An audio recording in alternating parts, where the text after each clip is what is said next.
Olá a todos que nos acompanham, um olhar agro na educação. Olá, associados da De Olho no Material Escolar e todos que se interessam pela pauta da educação conectada ao setor produtivo. Eu sou a Michele Birques, sou diretora de comunicação da De Olho, e aqui comigo está a Fernanda Slutz, também diretora de comunicação. Hoje, o nosso episódio abre espaço para uma conversa que amplie muito o significado de educar. Para além do livro, da lousa e da sala de aula, educar é também cuidar do território, preservar saberes, fortalecer identidades e construir caminhos e de muita autonomia. E para essa conversa, nós contamos nada mais, nada menos com duas convidadas muito especiais. Uma, a Isolena Garrido, mulher amazônica, ribeirinha, educadora, artesã e liderança comunitária, que transformou a realidade ao seu redor por meio da arte, do conhecimento ancestral e do protagonismo coletivo. E também contamos com a presença da professora Guiomar Namo de Mello, diretora executiva da Fundação Vitor Civita, uma das maiores referências brasileiras e mundiais em formação de professores e políticas educacionais. Pedagoga, mestre e doutora, com trajetória acadêmica que inclui o renomado Institute of Education da London University, a professora Guiomar traz uma visão profunda sobre a gestão educacional, o papel da pesquisa e as condições necessárias para que experiências transformadoras como a de Isolena floresçam em todo o Brasil. Então, hoje, temos esses dois olhares muito potentes. O saber que nasce da terra e flui pelos rios, e o saber que se constrói na pesquisa, na ciência e na política pública. Sejam muito bem-vindas, Isolena e professora Guiomar. Muito obrigada pela oportunidade, Michele, de estarmos aqui hoje fazendo aí essa troca de saberes, essa comunicação de mundos distintos, porém com os mesmos objetivos de fazer uma educação cada vez mais melhorada, pautada nos sentimentos e nas transformações do que nos rodeia.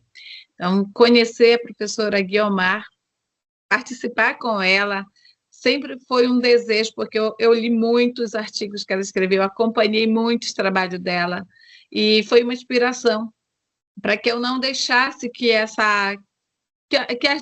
diferenças das regionais, territoriais, impedisse de fazer a transformação daquilo que eu acredito como educadora para um mundo mais aperfeiçoado como ser, como a existência do ser. Então, ela me motivou muito a manter esse meu pensamento para não deixar a bola cair, porque se você falar que deixar a peteca cair, a peteca é algo muito pequeno, e eu penso muito grande, então eu vejo você não deixar a bola cair, porque a bola é o que move o mundo, é o que representa o planeta, é o que dá a imagem do globo terrestre. Então, a educação não é só Brasil, a educação é um planetário. Então, a professora Guiomar sempre foi uma inspiração para mim, para eu continuar a estar aqui no meio da floresta, no meio das águas e matos e árvores e animais e todos esses ecossistemas, mas pensando na qualidade, na transformação do todo. Então, uma honra estar aqui com vocês. Bom, eu também tenho muita satisfação de estar nessa conversa. A gente que é um pouco mais conhecido na educação não sabe quantos educadores, eventualmente pouco conhecidos ou até anônimos, né, estão aí no dia a dia da prática da sala de aula, no dia a dia de como vocês chamam o território, né, reconstruindo e construindo a cada dia essa aventura que é você fazer as pessoas assumirem o seu próprio destino e terem condições de participar do mundo, tanto no sentido planetário, quanto no sentido mais territorial, mais local, né? Então, é muita satisfação conhecer pessoas como a Isolena, saber que ela se dedica a esse trabalho com pessoas da terra, com pessoas da natureza. Eu, que sou um bicho urbano, né? Nasci e cresci na vida urbana. Eu nasci em frente à estação dos bondes de Vila Mariana, só para vocês terem ideia. Então, são mundos realmente muito diferentes, né?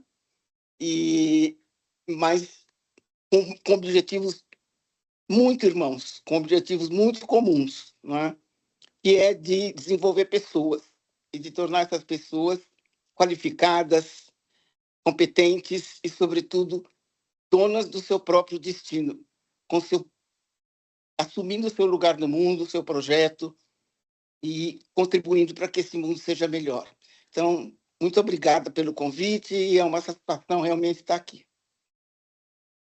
Muito bem. Gente, para a gente é um orgulho estar com vocês, né? E para conectar, então, esses dois mundos com os mesmos objetivos, né? Nós poderíamos começar, talvez, com a Isolena, trazendo para a gente o que significa educar para além do ambiente escolar tradicional, como a comunidade vivencia o cotidiano e entram nesse processo.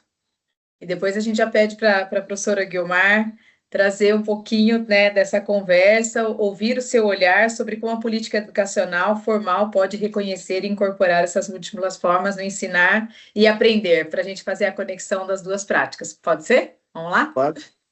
Pode, sim. Conta para a gente, Silene. Então, trabalhar um território que muitas vezes, como a professora Guiomar falou, parece tão distante, que é um mundo que vive no anonimato, mas que são seres que estão ali, que usufruem dos mesmos direitos de todas as pessoas que moram no mundo urbano, votar, acesso, logística, água, urbanização, porque dentro das comunidades existe essa busca da urbanização, mesmo que as pessoas não entendam, quando elas pedem infraestrutura, saneamento básico, isso são direitos que estão dentro de uma área urbana. Mas trabalhar a realidade comunitária dentro de comunidades de territórios quilombolas, indígenas, ribeirinhos, como o meu, é realmente poder estar com o pé no chão, para saber entender que é o mesmo direito de quem mora na cidade também pode ser dentro de uma comunidade. E aí precisa saber ter o conhecimento das leis. E que leis são essas? Leis que te dão a oportunidade de requerer e buscar para que esses bens que cheguem às políticas públicas de acordo com seus territórios, de acordo com suas necessidades. Mas aí existem pequenos entraves que, no lugar de colocar a impossibilidade, vê a possibilidade da melhoria, que é se aliar, buscar parcerias e implementações. Mas são contextos que, muitas vezes, precisa ter esse mundo onde a educação ela tem que ser a linha que une os dois lados, o urbano e o interior, o rural. Se nós não formarmos os nossos alunos com o conhecimento acadêmico para que ele saiba como viver na cidade e vice-versa, o urbano, conviver, se porventura ele for para dentro de um território afastado da cidade, uma floresta, ele sabe como lidar com isso, porque a dificuldade, digamos assim, o que nos impede de atravessar um rio? As ondas, os banzeiros, que são volumes de água. O que impede uma pessoa que atrasa no trânsito? Os carros. Então, que, por exemplo, são muitas coisas parecidas.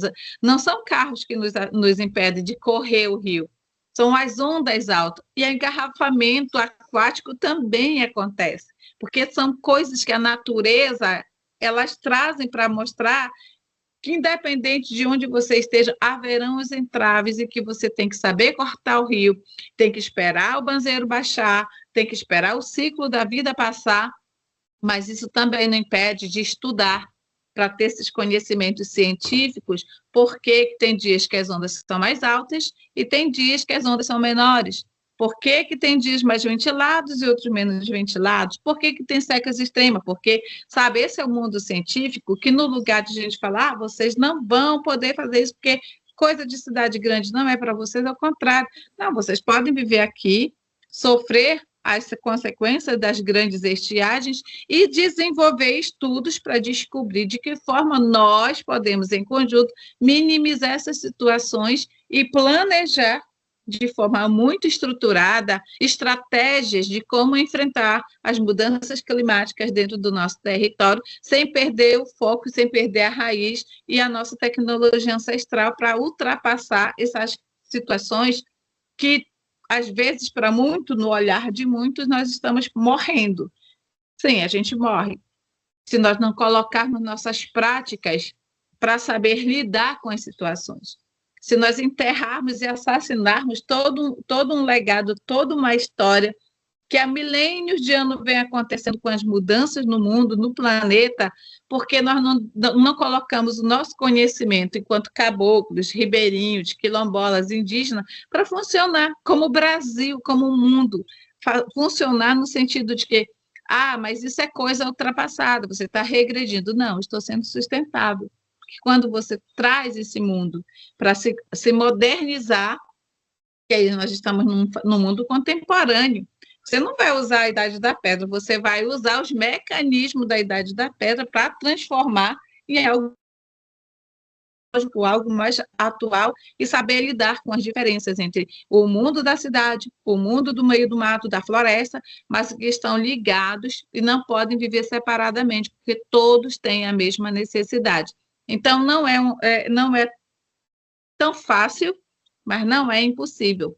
E eu acho que essa forma de pensar e conduzir a educação, que é uma educação regenerativa, onde você tem que trabalhar todos esses valores sobre um olhar de uma Amazônia quântica, que é o que eu faço. Eu tenho um olhar de uma Amazônia quântica e para uma educação regenerativa, que não que faz um retrocesso, mas que utiliza os mecanismos de toda uma ancestralidade, de todo um contexto, para melhorar a nossa situação e melhorar a vida das pessoas. Então, talvez essa seja a melhor forma de trabalhar os nossos alunos de comunidades para saber enfrentar. Ele precisa se formar, não precisa deixar de ser pescador, mas ele pode virar um técnico pesqueiro.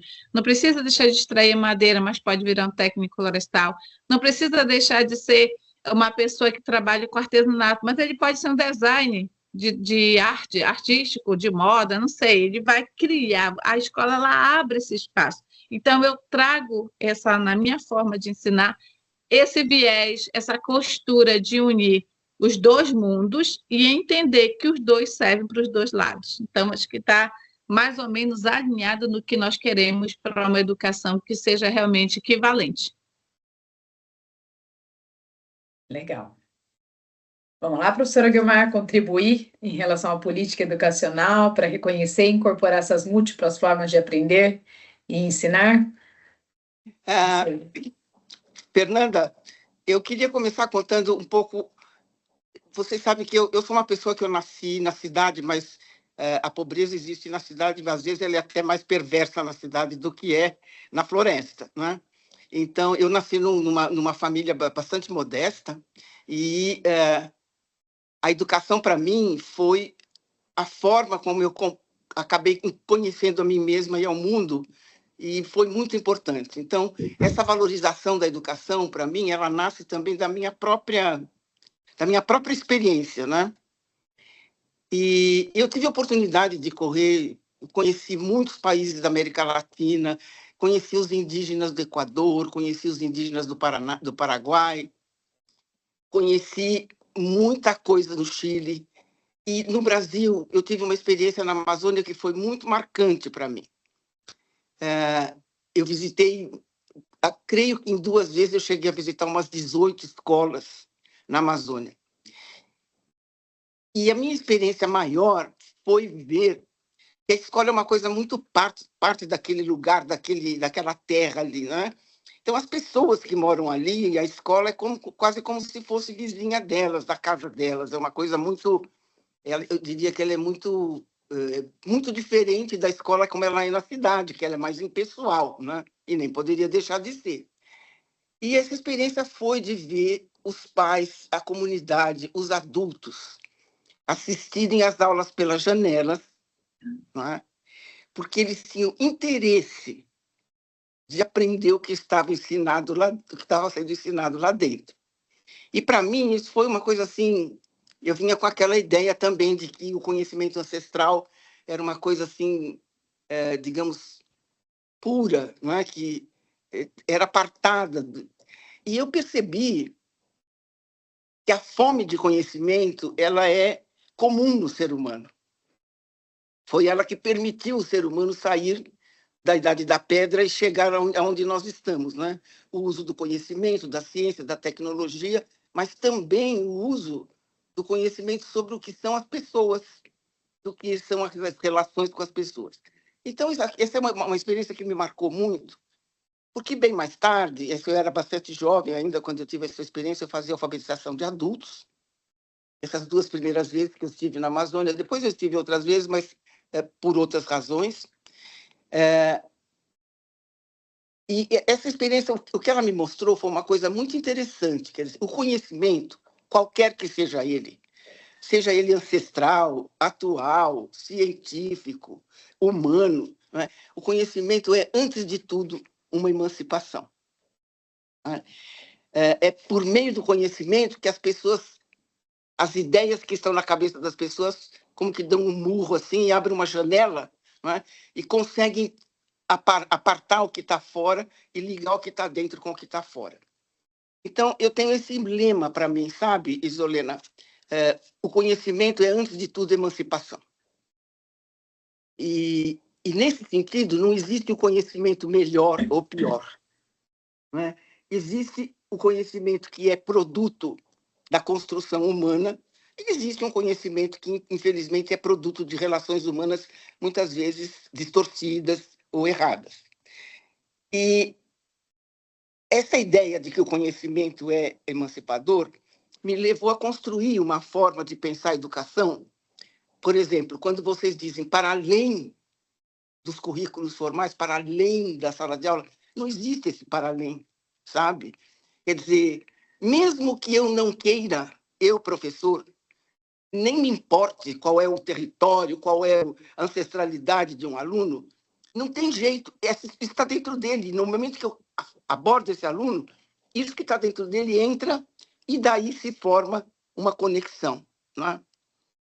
O que de fato é fundamental para que essa desconexão opere, para que essa conexão exista? Uma coisa que é muito importante, que às vezes a gente não deixa de considerar. Como a gente opera as informações que vêm de fora. Como é que o nosso cérebro opera as informações que vêm de fora? Sem a gente entender isso, a gente não valoriza, por exemplo, a educação infantil.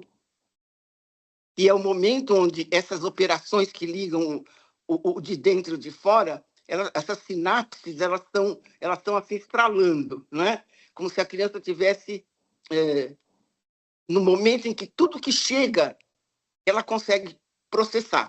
Não é? Qual é o papel da educação? É fazer com que esse processamento aconteça de uma maneira que, no futuro, essa criança possa usar isso para o seu projeto de vida, para a sua comunidade, para as suas relações. Então, não existe o currículo formal e o currículo informal. O currículo está presente na escola, queiramos ou não. O que o professor trabalha é um recorte desse currículo, né, que eu tenho que fazer. Se eu valorizo o conhecimento, eu tenho que entender qual é o conhecimento produzido no passado, seja ele da ancestralidade local, seja ele da comunidade científica e cultural global, certo? Então, eu tenho aí uma herança da ciência que vem, quer dizer, eu tenho visto, por exemplo, uns vídeos sobre a China, porque eu sou filha de chinês e eu me interesso muito. Então, é muito impressionante de ver como há 5.000 anos os chineses já processavam desse jeito. E todos os outros povos, é que muitos deles não foram documentados, tanto os amazônidas quanto os orientais, certo? Então, essa ideia de que a escola existe para além de, é uma ideia que muitas vezes nos leva a entender só uma parte da questão, não é? Quando a questão é maior. A questão é como é que esse que existe lá fora entra na cabeça da criança e como é que ela trabalha isso. Eu acho que existem alguns conhecimentos científicos que são fundamentais para a gente entender esse processo. Sobretudo, os conhecimentos de como as pessoas se desenvolvem. Como que o cérebro deixa de ser aquele monte de sinapses que estão ali pululando, não é? E ele passa a ser um todo organizado. Ele começa a aprender a armazenar coisas, a ligar as coisas. E isso é fundamental no trabalho do professor. Então, para além da sala de aula, para mim, o que existe é esse cérebro. E eu não estou falando do cérebro só no sentido intelectual. Estou falando do cérebro no sentido desse ser humano, esta alma, não é? Que, digamos, de alguma maneira, eu vou atingir esta alma de um modo que ela possa processar esse conhecimento que eu estou trazendo. Pode ser o conhecimento da ancestralidade dela, pode ser o conhecimento de como os filósofos do iluminismo resolveram o problema da filosofia da ciência. Tanto faz, certo? Eu, professor, preciso entender que essas duas coisas têm que se ligar. Quais são essas operações? E aí que eu entro, Isolena, com essa questão maior, que é o valor da escola. A escola ajuda a formar essas sinapses, a fazer com que essas operações aconteçam, com que aquilo que está brilhando lá dentro do cérebro da criança encontre aquela faísca, encontre um destino, né? E eu acho que, se a gente pensar a escola assim, a gente não pensa a escola de uma maneira fragmentada, como se fosse a sala de aula e o mundo. Quer dizer, não existe isso. O mundo tem que estar dentro da sala de aula, e ele está. Se eu não tomar conta dele dentro da sala de aula, ele toma conta de mim. Quando o professor perde completamente o controle, é porque esse mundo que estava fora da alma da criança entrou e ele não soube o que fazer com aquilo. Então, ele jogou pela janela. Aí a escola fica chata, aí a escola fica rotineira, não é? Por quê? Porque esse professor não soube fazer essas conexões. Então, para mim, educar é, antes de mais nada, isto. É entender esse olhar ansioso de uma criança quando ela está olhando para você, um pouco como que pedindo, me ajuda a entender esse caminho. Eu preciso sair daqui, eu tenho um destino, mas eu não sei direito qual é. Então, você pode me marcar o atalho para que eu eventualmente não me perca? Sabe? Eu senti isso, gente, tanto nos olhos de uma criança do Amazonas, quanto nos olhos de uma criança de escola de periferia do Equador. Às vezes é até um olho triste, sabe? Não é que é triste, é um olho muito profundo, né? Que o professor muitas vezes esquece de olhar quando ele entra na sala de aula, ele esquece de fazer aquilo assim, sabe? Ó, estou de olho em você. E esse estar de olho em você, para mim, significaria isso. Então, depois de tantos anos, vocês sabem que eu já sou uma pessoa com bem mais de 80, né? Quase 50 na educação. Eu acho que essa é uma lição relativamente simples, Isolena, Fernanda e Michele. Porque no fundo, o que nós estamos dizendo é: olhe para o seu aluno, pense de onde ele vive, pense onde ele vai viver amanhã e pense em como é que você vai ajudá-lo a percorrer este caminho, ajudá-lo a ser cidadão, mas antes de ser cidadão, ele precisa ser, antes de mais nada, alguém que entenda a sua comunidade, que entenda o seu território. E, nesse sentido, eu acho, Isolena, que um trabalho como o seu é fundamental, porque esse é o entendimento do território, esse é o entendimento do aqui, desse lugar onde eu estou, né? E o trabalho da escola, que você também faz, então você é uma pessoa dos dois mundos, né? Esse território que você vive, ele está num todo maior e ele tem um destino também como você, e você tem um destino dentro dele, né? Acho que se a escola pudesse pensar nesses termos, e aí eu só, para terminar, queria destacar duas coisas. O que nos ajuda a fazer essas conexões, tanto como professor como como aluno, é uma coisa que se chama língua. É uma coisa que se chama capacidade de ler tudo, tanto o texto escrito como a realidade local. Certo? E essa capacidade só se dá pela linguagem. Sem linguagem, nós não somos ninguém. Nós nunca ultrapassaríamos o nível do chimpanzé. O que o cachorro tem? Quer dizer, vocês que têm intimidade, às vezes, com animais, você sente que existe ali um conhecimento. mas não chega. Por quê? Porque eles não têm a linguagem. Então, dominar a língua, ler, produzir verbalmente ou por escrito na língua, e se possível em outras línguas também, né? Você que vive numa realidade local deve ter línguas locais pelas quais é possível ler o mundo também, né? Esta palavra, seja ela oral ou escrito, esta palavra é que faz a conexão. Sem ela, então, quando a gente vê os índices de analfabetismo, de crianças que não conseguem ler e escrever no final do segundo ano do ensino fundamental, é preocupante. Por quê? Porque a gente pensa, essa criança está acumulando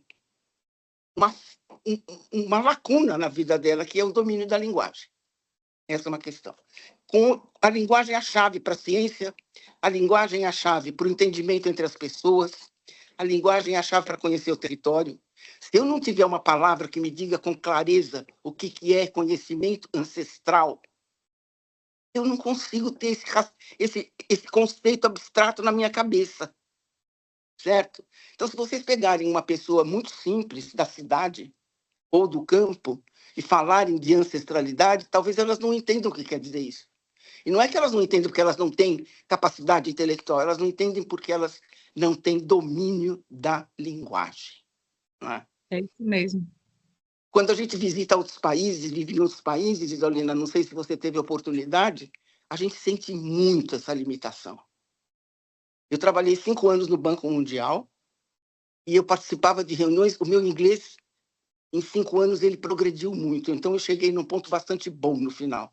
Mas quando eu comecei, eu tinha uma ansiedade, me dava vontade de gritar e dizer assim, na minha língua eu sou inteligente, viu? Então, é com isso que eu queria acabar. E, além disso, a capacidade de quantificar o mundo, certo? De saber quantas árvores tem no meu seringal, ou de saber quantos bondes passam na minha rua, e de multiplicar isso, quantas pessoas cabem em cada bonde, quanto de borracha cada seringueira me dá, como é que multiplica isso, quanto isso custa, não é? O quanto também é importante. Era isso que eu queria. Desculpe se eu me estendi. Lindo Eu demais. acho que hoje nós estamos aqui, Fernanda e eu, né? Precisamos agradecer demais essa oportunidade, mais essa oportunidade da De Olho, porque ouvi-la, professora Guiomar, ouvi-la é algo que vem para nossa alma.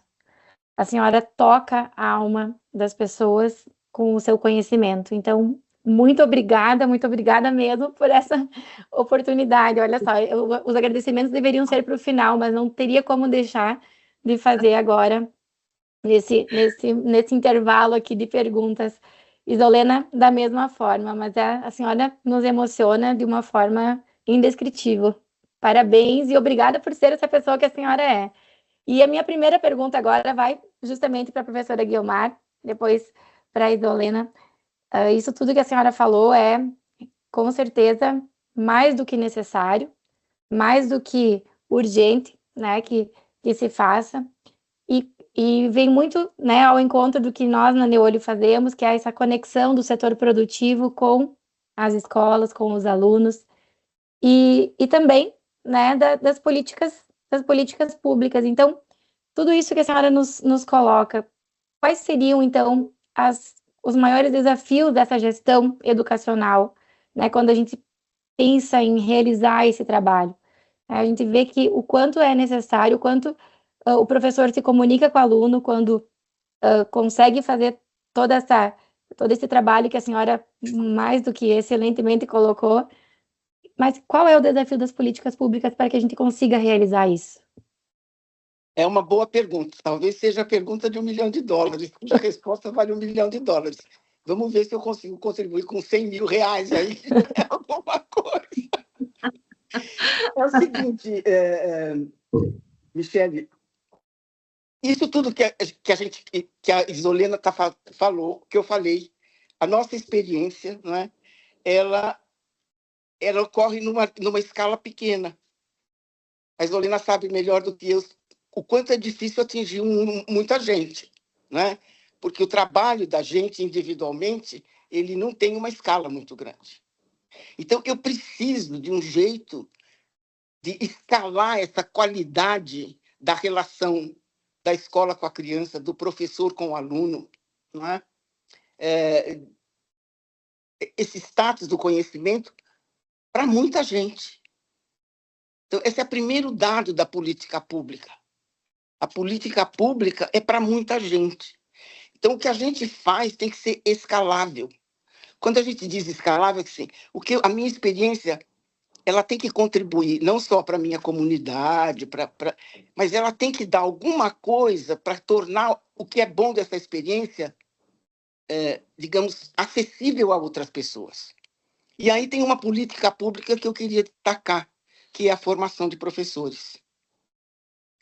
Porque essa qualidade ela vai depender de cada professor, em cada sala de aula, poder construir essa conexão entre a alma, o mundo da criança e o território, o mundo lá de fora, o planeta, tá?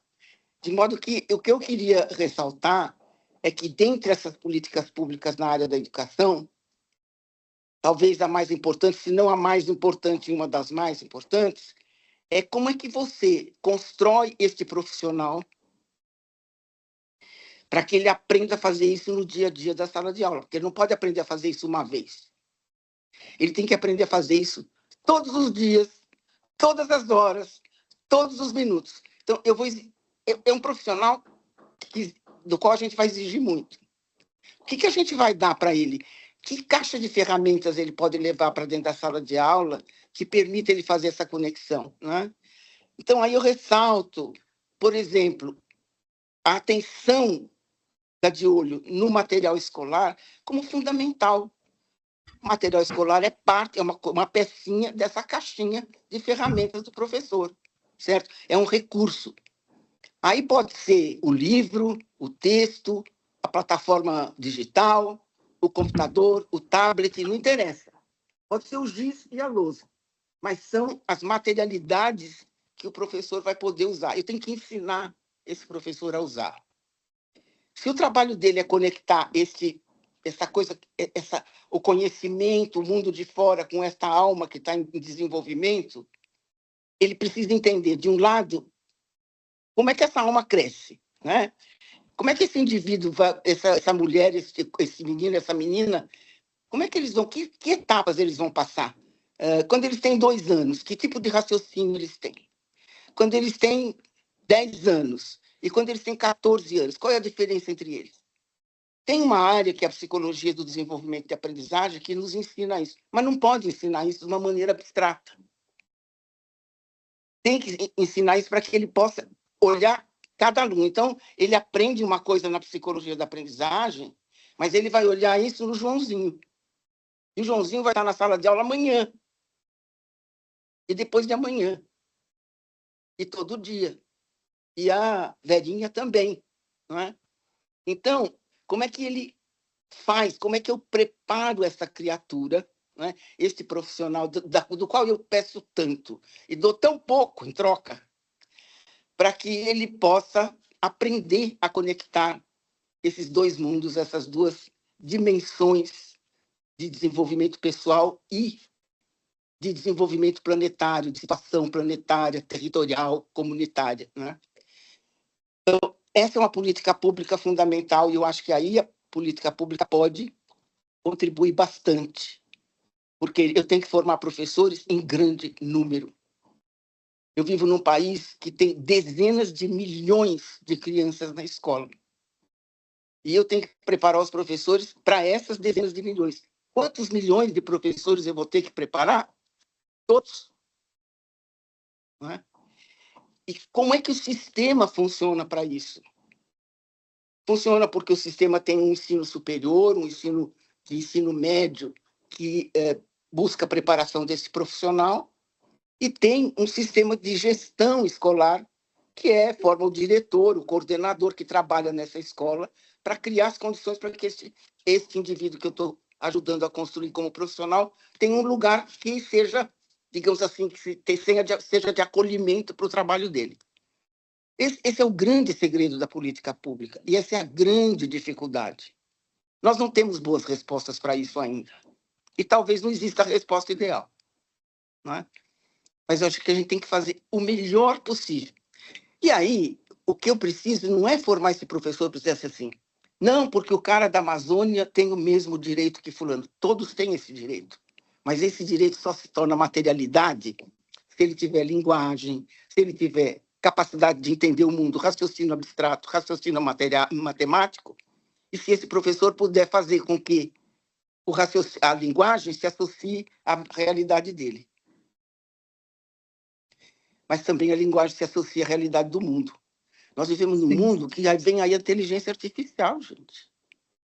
Que vai fazer uma revolução no modo como a gente conhece, como a gente processa o conhecimento. Ninguém sabe, por exemplo, onde vai ser esse caminho. Você pode ler tudo que tem sobre inteligência artificial hoje, não existe uma resposta sobre o que vai acontecer. Então, o nosso futuro é incerto. Então, eu preciso tratar. Esse professor tem que saber que o futuro é incerto. Sim. E que a incerteza vai fazer parte da vida dele. Ele tem que saber que cada dia na sala de aula é diferente. Então, o improviso tem que fazer parte da vida dele. O bom improviso. O bom improviso é aquele que usa psicologia do desenvolvimento, usa conhecimento sobre a estrutura da educação, etc., para fazer o trabalho de sala de aula acontecer. Então, eu vejo assim, a política pública está aí tentando embocar esses dois. Não temos boas respostas ainda para isso. E talvez os nossos grandes problemas sejam esses. De um lado, de governança do sistema, e de outro, da formação dos principais atores. Todas as pesquisas, eu termino aqui, todos os estudos de avaliação internacionais, nacionais, municipais, locais, o que eles indicam? Que o fator de maior peso no desempenho escolar do aluno é o professor.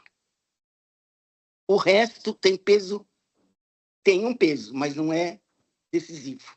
É um peso, é uma força residual, digamos assim. O professor está no centro. Aí eu quero ressaltar, por exemplo, o trabalho que a Diogo faz nos mestres do agro. O que a Diogo faz no mestre do agro? Ela pega um conhecimento que está aqui na zona do agronegócio e ela ajuda esse professor a processar esse conhecimento de modo que ele faça chegar no aluno. E se ele não chegar no aluno, não adianta nada. Então, é um pouco isso que eu entendo que a política pública pode colaborar. É por isso que eu tenho... A formação de professor tem sido o mantra da minha vida. Tem me trazido, eu confesso, mais decepções do que satisfações. Mas, de qualquer maneira, é uma área muito complexa, com uma pleiade de instituições, cada uma com as suas vozes próprias. São as universidades, os cursos de formação de professores, com outra pleiade de pessoas que são as políticas, que fazem as políticas, fazem as leis, fazem as normas, fazem as diretrizes. Esse sistema precisa disso, porque ele é grande. Então, para um sistema grande funcionar, ele tem que ter, como a Isolena ressaltou muito bem, eu quero até cumprimentar você, precisa conhecer a legislação, não é? E aí é que está, aí nós estamos aí com a política pública complexa, com pleiades de atores e muitas dificuldades pela frente. Obrigado pela pergunta. Professora Guiomar, eu estou aqui, né? Eu sou enfermeira, eu trabalhei tanto na saúde infantil, e a senhora passou pela neurociência, a questão da sinapse, do desenvolvimento, dos marcos de desenvolvimento infantil. Aí a senhora passou pela questão da formação e me veio muito, uma vez a minha prima fazia magistério, e eu fui cena da avaliação dela naquele momento. Eu tinha que dançar, encenar, e eles ficavam me avaliando na idade que eu estava, sabe?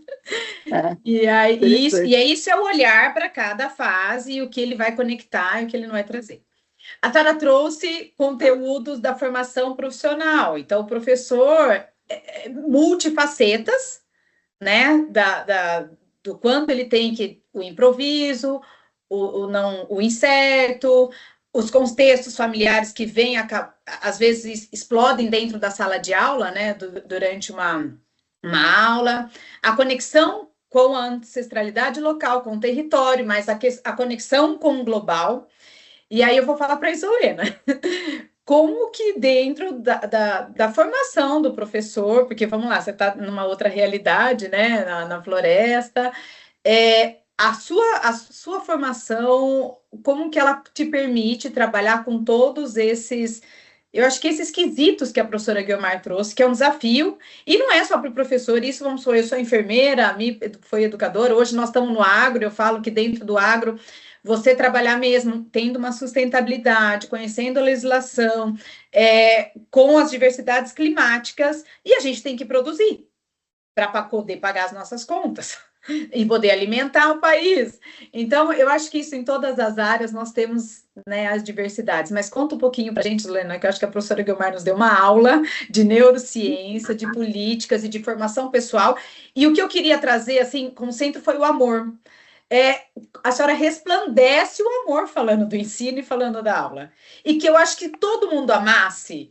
Talvez a gente, 50%, não sei, vocês acham que isso já estaria... Amasse a sua profissão e aquilo que está fazendo, que a Isolena também transpareceu esse amor.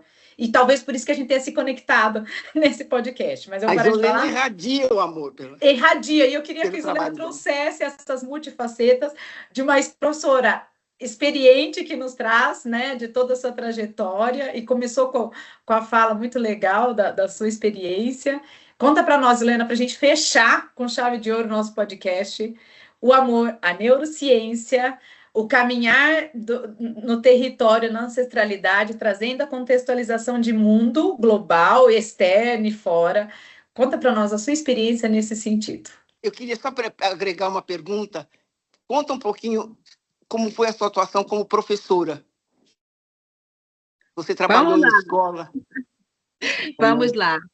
Eu comento sempre com meus alunos, e eu comecei lá bem embaixo mesmo, a história é bem longa, assim, mas vou tentar resumir. Eu sempre falo o seguinte para as pessoas: nos ensinaram que nós temos 4 elementos que aí desenvolvem o mundo, que regem, né? Que é a água, o ar, terra, fogo, e faltou o 5º ser colocado, que foi o amor. Então, eu digo, o amor somos nós, e nós somos os elementos que mantemos os 4 elementos. Para isso, há uma necessidade de realmente amar o que fazemos. Sem os 4 elementos, sem amor, eles apagam, eles se dissipam, eles se diluem, só vão estar escritos. Então, você tem que ter fogo para manter a chama acesa, para ter oxigênio pelo ar, para continuar pisando na terra, que vem alimento, que vai para a escola, que traz o menino. Bom, enfim, vai embora. Um negócio louco, né? E que tem muito a ver com aquilo que nós fazemos. A minha história começa aos meus 19 anos, que eu chego numa escola caindo, tem material didático, e aí eu trago a minha infância, que é a minha infância. Eu nasci aqui na Floresta, eu sou daqui mesmo. A minha formação toda foi dada em período de férias. A questão da formação do professor, chegada de políticas públicas e tudo mais, foi no decorrer do meu caminho. Então, eu chego aqui com 19 anos para trabalhar, encontro uma escola caindo, sem material didático, sem nada, era só uma casa caindo. E aí, geralmente, para um outro professor, eu diria assim: eu vou embora porque aqui não tem condições, não tem material, não tem isso, não tem aquilo. Eu fui inverso. Nós, enquanto pessoa, professora e comunidade, família, pai, mãe, todas as crianças, vamos transformar isso aqui. E aí eu comecei um trabalho de mutirão para reformar onde era possível, doava gasolina. Então, assim, eu dava gasolina, o pai trazia, o outro pai construía, e nós fomos arrumando a escola até conseguir apoio. Mas aí faltava material didático. Daí eu trouxe a minha memória da infância. A argila colorida, mas as frutinhas que eu comia, que nodava, que me dava cor nas mãos, sobre aquilo que minha mãe aprendia com as vizinhas mais idosas, com as nossas anciãs. E a curiosidade de criança mesmo, eu trouxe muito da minha infância, tive uma infância muito bem trabalhada, por ser essa menina que correu no mato, pisou, pulou dentro d'água, viu todos os tamanhos de peixe, árvore, tudo. Eu sabia medir madeira, sabia fazer tudo. Então, eu trouxe tudo isso para a minha formação pedagógica também, e para utilizar na sala de aula como algo concreto que todas aquelas crianças também tinham com seus pais. Então, no lugar de esperar que o material didático chegasse, isso chegaria, eu tinha que começar a aula no final no início de janeiro, ou metade de janeiro, mas não tinha livro didático. As pessoas, mas não vai dar para começar, mas nós somos os livros. Nós temos histórias, nós temos conteúdos e nós podemos criar esses conteúdos sem fugir da grade curricular, sem sair fora do que realmente a educação deve ser cumprida pela política pública que está ali, mas você pode criar o seu próprio material didático. Então, eu criei ali, naquele momento, as tintas à base das argilas, colorido com os insumos da natureza, que eu desenvolvo 162 cores da natureza. Então, eu usei o que eu pude, essa minha paleta enorme se deu pelo processo de que a necessidade te faz a possibilidade. Então, eu tive a possibilidade de trazer o meu mundo de conhecimento da floresta para a sala de aula como material didático. E usar aquilo que as pessoas antigas usavam. Então, eu via nas festas grudando, não tinha cola, mas usavam ali o amido da mandioca, que é a goma, que faz a tapioca, para fazer no fogo aquele grude. Então, eu não deixei de dar minha aula. E no lugar da ciência, que não tinha livro, eu ia lá para uma tronco de árvore e trabalhei educação. A professora Guimar falou algo muito, muito importante. Não dá para trabalhar a criança da metade do conhecimento, do fundamental, né? Tem que vir da educação infantil. E a pessoa diz, mas como é que você vai trabalhar a ciência do mesmo jeito? Simples, você vai para um tronco de árvore e ali você vai trabalhar o que é viver em comunitarismo, comunitário, associativismo, cooperativismo, num tronco de árvore. A mesma forma que você trabalha ali, qual é o grupo que a aranha está envolvido, você também pode dizer para a criança desenhar e falar para ela que a aranha, ela vai lá, ela não sabe escrever, mas ela vai grudar a madeirinha, vai fazer uma aranha ou desenhada ou com rabisco, pintada, não sei, mas ela vai fazer a leitura do mundo dela, porque isso está no caminho da casa dela para a roça da mãe dela. Está no caminho do porto da casa, que o menino vai com o pai, para onde ele vai extrair a madeira, para onde ele vai coletar a semente. Esse é o mundo científico da biologia e da ciência que a criança aprende desde pequeno. Então, não desassocia a forma de entender o mundo pelo próprio espaço que a criança está. Mas também cabe ao professor buscar. E eu não tinha muito conhecimento sobre tantas coisas, eu tinha muitas ideias, aí eu fui me aprofundando, fui pesquisando. Na época ainda não tinha internet, então eu tinha que realmente investir em leitura em livros, porque a leitura abre essa mente, dá esse espaço. Conhecimento, como muito falo, realmente é o poder, não é o poder de dominar, mas é o poder que você adere para você poder falar com mais profundidade sobre uma causa, que é a tua casa, que é o mundo que você está, que você não pode trazer o mundo externo para dentro, mas você pode ser o interno para fora. Então, é dizer que há possibilidade, sim, que essa política pública ela chega para oportunizar, e o professor tem que aproveitar, porque eu trabalhei 31 anos com escola multisseriada, e eu não tive escolha de dizer essa criança de 2 anos, de 4 anos, não vem para a educação infantil porque não tem professor para ela. Eu tive que ser a professora da educação infantil do 1º, 2º, 3º, 4º, 5º ano, numa sala só, 35 crianças, 25 crianças, 15 crianças, e dominando todas as disciplinas sem deixar uma sem atender a outra. Todas elas ali num ciclo, onde um representa a aranha em desenho, a outra já começa a escrever ali, a fazer já pequenas frases, ou o nome do desenho da aranha, a outra já diz qual é a família, a outra já vai contar o que a aranha faz, e assim, é uma aranha com muitas finalidades dentro de um contexto. Então, assim, você cria, e a material didático parte daí. Você vai usar no lugar do pincel um pedaço de capim, tem uns capins aqui que você solta e vira uma palhinha, tem muitas fibrinhas, então você pinta a tinta, você coleta tudo no natural e vai mostrar para ele que a falta do cuidado, aquela erosão, é na prática. Ela não está no livro, você vai lá onde tem uma vala, onde a chuva cava, onde foi alguém cavou e ficou um buraco, e assim você vai levando a educação, porque mostrar isso na realidade, seja numa comunidade dentro de qualquer espaço do nosso, que das nossas regiões amazônicas, ou seja, Nordeste, Norte, Sul, Sudeste, Centro-Oeste, nós temos as nossas necessidades, e essas necessidades elas não estão perguntando qual é o professor que melhor está preparado. Não existe professor melhor preparado, mas ele pode buscar essa preparação. E eu acredito que essa formação do professor realmente sempre foi necessário, mas o professor também tem que querer buscar.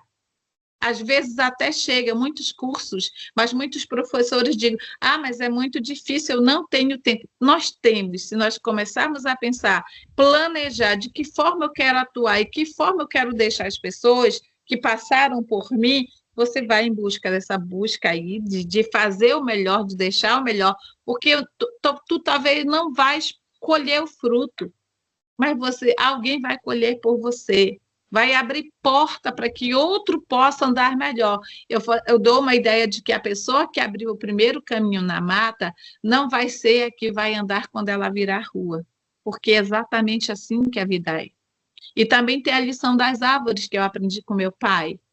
Quando uma árvore grande cair no caminho, não perca tempo querendo cortar ela no meio, serrar ela no meio, ou cortar a copa. Vá pela raiz, porque o contorno é melhor. Tem muita árvore, mas é menor.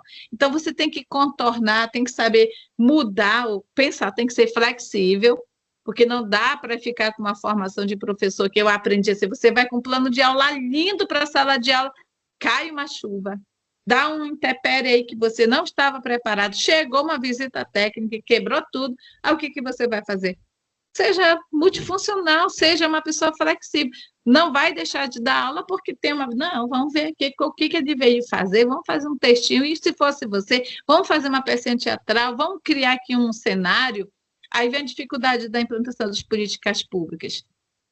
Eu também cobro bastante. É necessário que se refaça, que se crie novas políticas públicas mais atualizadas, mais contemporâneas, que abrace outras interfaces da educação que em algum momento que foi criada não era um cenário, nós estamos em outro. Então, acho que ressignificar, reestruturar, fazer uma nova análise, atualizar as políticas públicas atuais para serem implementadas, e ainda uma ouvidoria dos professores, porque isso cabe muito à questão de... São criadas leis, são criadas várias políticas públicas, mas não tem consulta daqueles que estão na ponta. Então, o professor aí não é consultado para ouvir dizer, olha, mas eu não tenho como fazer isso, porque... mas não tem, mas vamos fazer assim. Eu acho que a gente tem que criar ali um leque de oportunidades dentro de uma política pública que já existe, mas que precisa ser renovada, e criar outras para atender territórios. Eu tive que fazer meu alfabeto regionalizado, independente do alfabeto comum, que era do caminho suave, que tinha aí todo do avião. Então, eu criei um aqui, que virou agora um trabalho de uma fundação da qual eu faço parte, que é alfabetário regionalizado. Então, no lugar do avião é o açaí, do B é Buriti, ou Boto. E aí, essa é uma formação de professores, que nós também atuamos dentro aqui do Amazonas. Isso é só uma oportunidade do professor criar seu próprio alfabetário. Mas dentro do alfabetário também criei, porque para a criança tomar açaí, o pai tem que pegar a canoa, que é o C, que vai usar o remo para poder remar, mas que no caminho ele pode encontrar uma cobra, uma onça, e aí você vai colocando os elementos dentro do alfabeto, e você depois resume isso para fazer historinhas na sala de aula. Então, você cria mecanismo, que nada é impossível. Precisa estar aberto a receber tanto a cobrança, mas também está aberto a mudar os conceitos de formação de uma educação que muitas vezes ainda foi aquela educação muito pesada, né? Aquela educação muito radicalizada do que tinha que ser assim, tem que trazer a escola nova, ou renovar a educação, trazer isso de uma forma que abrace o contemporâneo com raízes do mais atrás, do passado, porque são os valores. Então, não é trazer o valor como algo fundamentado que não pode mudar, não. É transformar aquela madeira em um vaso que vai para dentro de uma casa com valor. É transformar. Aí veio o outro lado meu, cuidado com a família. Eu não tinha como cobrar a mais das famílias, sabendo que o recurso financeiro delas não era equivalente, porque nós vivemos dentro de uma unidade de conservação com leis, com legislações, e que impediam, muitas vezes, aquelas famílias terem um rendimento melhor para educar a criança. Então, a escola, para mim, também já foi um ponto de referência de alimentação, professores. Eu acredito. As crianças não iam para a escola para estudar, elas iam para se alimentar, porque era o único local que tinha merenda. Então, os pais chegavam aí, e eu me sentia incomodada e comecei a me meter. E desculpa se eu chorar, porque foi a fase mais difícil para mim. Você nunca imagina que a inquietude de uma criança com fome vai trazer o mau desenvolvimento dela na sala de aula. E quando eu entrei para essa minha luta socioambiental, para essa busca do querer melhor, e entrei sem olhar muito para os lados e para onde eu estava indo, porque eu queria chegar a ter essa voz de dizer: vocês estão enganados quanto à possibilidade, quanto à riqueza de conhecimento que essas pessoas têm, mas que precisam ter um olhar com mais cuidado sobre quem está debaixo da floresta. E isso remetia a criança para a sala de aula sem ter jantado, sem ter tomado café, e a escola era o único espaço que tinha para comer. E isso é baixo rendimento, porque tem um pai e uma mãe que não sabem o que fazer para ter o recurso financeiro para comprar comida para dentro de casa. Aí fui trabalhar os pais. Aí fui atrás da prefeitura, fui atrás das instituições, fui atrás dos órgãos competentes para dizer: espera aí, para mudar tem que dar alternativa. E comecei a trabalhar em empreendedorismo com eles, que foi atuar na área do artesanato, da qual também faço parte. Eu entrei no artesanato para mostrar que é possível trabalhar com as mãos, trabalhar a arte como meio de bioeconomia sustentável para não depredar a natureza. E assim sucessivamente, turismo, manejo de sementes e madeireira, tudo dentro da lei, para que ninguém ficasse para trás, sem esse olhar da preocupação da política pública não ser alcançada por todos. Então, pai, mãe, jovens. Isolina, você estudou aonde? Eu estudei em Manaus, na Universidade Estadual do Amazonas. Fiz 2 pós-graduações, uma em gestão ambiental. Então, mas você fez escola básica onde? Eu fiz escola básica no município de Novo Airão, depois eu comecei aqui com professores que meu pai pagava, e aí fui para Novo Airão, depois fui para a cidade, depois voltei para cá, fui para a universidade, fiz a pós-graduação, fiz mestrado, só está faltando doutorado agora. Mas é uma busca, porque o professor tem que fazer isso quando ele ama. Você esquece. Eu esqueci a idade que eu tinha, eu esqueci o tempo que estava passando, porque a minha maior alegria era ver o sorriso nos pais, aquele olhar de brilho que a professora falou, que você olha um olhar profundo, porque você tem que olhar no olho da criança, do jovem, do pai, dizer: você vai conseguir, nós vamos conseguir. Você olha para ele e diz: você vai conseguir. Abraça ele e diz: estamos juntos, nós vamos mudar esse cenário. Lindo, Isolina. Ótimo, nossa, é emocionante. A gente poderia ficar aqui ouvindo vocês, eu acho que até a noite, que estaríamos ouvindo histórias lindíssimas e novas. Infelizmente, nós temos o tempo aqui a cumprir, e eu gostaria de agradecer mais uma vez essa oportunidade, agradecer primeiramente a Deus, a Deolho, por nos presentear com pessoas como vocês. Muitíssimo obrigada. Esperamos que o nosso público goste tanto quanto nós, ou gostando metade do que nós estamos gostando, já vão gostar demais dessa nossa conversa. Espero que nós possamos repetir.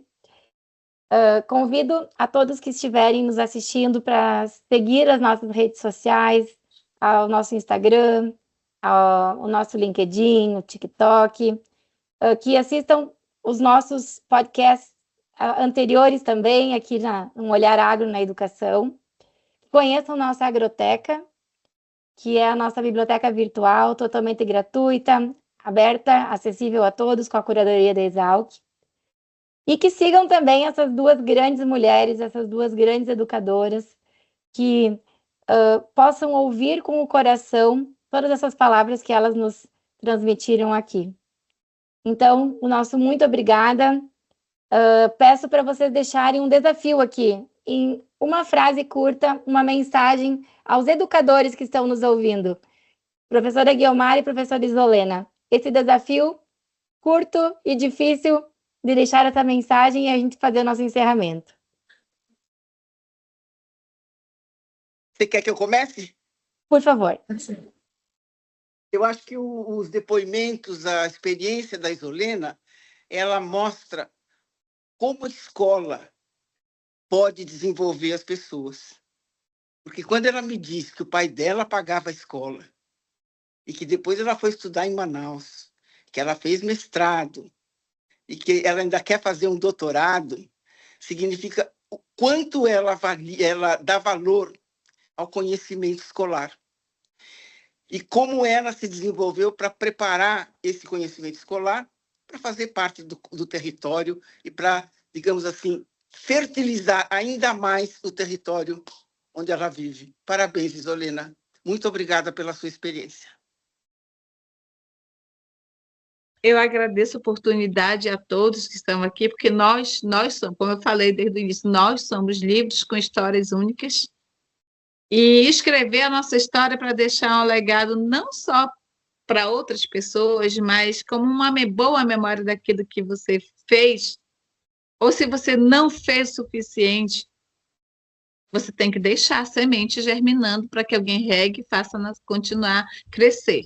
Talvez nós não colhamos os frutos, mas alguém vai comê-los e semeá-los por nós outra vez. Então, a multiplicação desse conhecimento, eu acredito que é isso que nós devemos pensar como educador, como alguém que aprende todos os dias. Todos os dias vem algo para a gente trazer, aprender e deixar para alguém levar ou alguém para fazer. Então, é um conhecimento de um legado que é da professora Guiomar, que já está... Nossa, é a nossa representatividade de conhecimento que está aí no ápice de tudo que ela viveu, mas que nos desse fôlego, que nos desse oxigênio de dizer que vale a pena continuar dentro da educação, ainda que em níveis separados. Agora eu já não estou trabalhando com crianças, já estou dentro de universidade. Mas então eu posso dizer que meu caminho ele foi traçado do menor para o maior. E eu experimentei todas as disciplinas da vida. Foi o maior legado que eu aprendi, porque o professor ele é capaz. Eu sempre digo também o seguinte: o que um executivo, alguém da política não souber resolver, coloque na mão de professor, que ele sabe dar a resposta. Mas ele precisa escutar. O Brasil precisa conhecer o Brasil precisa conhecer e valorizar os professores que estão fazendo a educação para um país melhor. E eu acredito que é isso que nós queremos ficar, aprender uns com os outros, como Paulo Freire bem deixou, e não é o menor que não sabe, é do menor para o maior, e todos têm o que ensinar e todos temos o que aprender. Muito obrigada a todas, gente. Estamos aí para seguir.